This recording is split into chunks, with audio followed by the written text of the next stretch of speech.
BAMS आणि BHMS तसेच फिजिओथेरपीचे admission प्रक्रिया केव्हा सुरू होणार आहे या बाबतीतली संपूर्ण माहिती, संपूर्ण चर्चा आजच्या व्हिडिओमध्ये आपण करणार आहोत. आता सध्या MBBS आणि PDSचे राऊंड चालू झालेले आहेत. फर्स्ट राऊंडचे कॉलेज जॉईनिंग सुरू आहे. साधारणतः ती 22 तारखेपर्यंत चालणार आहे, हे आपणा सर्वांना अवगत आहे. तर BAMS आणि BHMSचा राऊंड केव्हा सुरू होऊ शकतो अशा बरेच विद्यार्थ्यांकडून विचारणा होत आहे. तर त्या संदर्भातली एक अपडेट मी तुमच्या समोर घेऊन आलेलो आहे. तर बघा, दरवर्षीप्रमाणे याही वर्षी ग्रुप एचा जो राऊंड असतो तो सुरू झालेला आहे आणि ग्रुप ए म्हणजे MBBS BDSचं जे जॉईनिंगचं शेवटचं दिवस असतो, साधारणतः 22 तारीख आहे यावर्षी.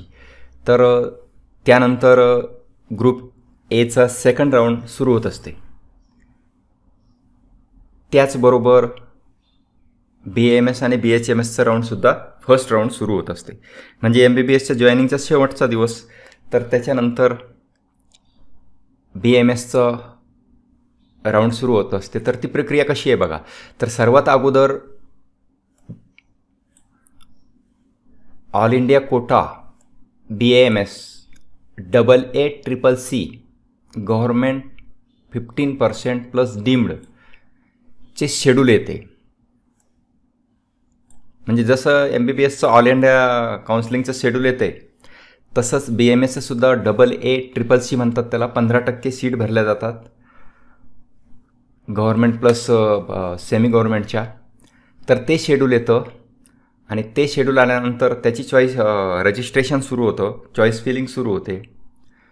अगोदर all India quota BAMS AACCC चे शेड्यूल आल्यानंतर महाराष्ट्रातील आणि बाकी स्टेटचे BAMSचे शेड्यूल येते. आता आपण रजिस्ट्रेशन केलेलं आहे, आपल्याला परत रजिस्ट्रेशन करण्याची गरज नाही. परंतु ज्यावेळेस AACCCचं शेड्यूल येईल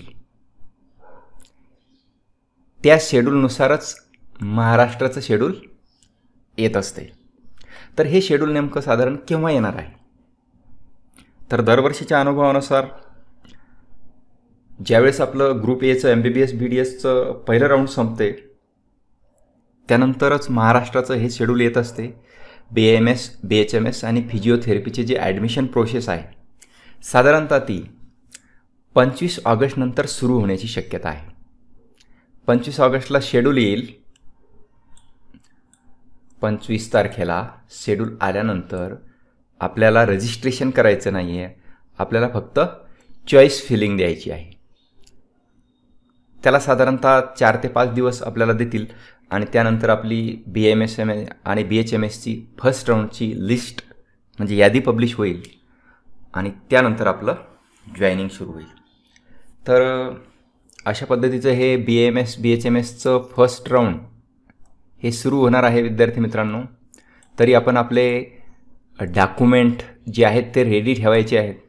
आपण दुसरीकडे कुठे ॲडमिशन घेतलेलं असेल तर ते कॅन्सल करण्याची सुद्धा आपली तयारी असली पाहिजे. कॅन्सलेशन करून आपण